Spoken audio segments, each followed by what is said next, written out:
আসসালামু আলাইকুম শিক্ষার্থী বন্ধুরা। আজকে আমরা শিখবো কখন শব্দের শেষে হ্রস্বইকার হবে, কখন শব্দের শেষে দীর্ঘইকার হবে।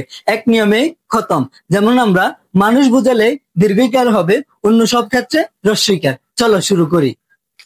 যেমন এখানে শ্রেণী, শ্রেণী আমরা লেখার সময় অনেকে দীর্ঘইকার দিয়ে থাকি, তবে শ্রেণী মানুষ বোঝায় না, তাহলে আমাদের দীর্ঘইকার ক্রস হ্রস্বইকার সঠিক। এরপর সূচি, সূচি মানুষ বোঝায় না, মানুষ না বোঝালে দীর্ঘইকার ক্রস হ্রস্বইকার সঠিক।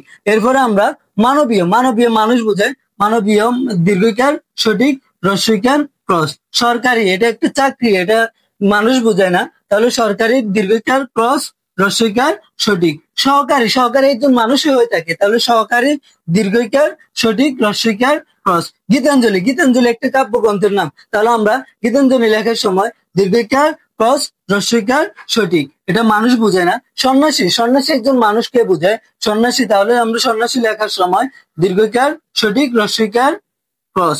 এরপরে ধূমপাই, ধূমপাই মানুষ বোঝায়, তাহলে মানুষ বোঝালে আমরা হ্রস্বইকার দীর্ঘইকার সঠিক, হ্রস্বইকার ক্রস। এরপর মেধাবী, মেধাবী একজন মানুষই হয়ে থাকে, তাহলে মেধাবীর ক্ষেত্রেও আমরা দীর্ঘইকার সঠিক, হ্রস্বইকার ক্রস। জ্ঞানী, জ্ঞানী একজন মানুষই হয়ে থাকে, তাহলে জ্ঞানের ক্ষেত্রেও আমরা দীর্ঘইকার সঠিক, হ্রস্বইকার ক্রস।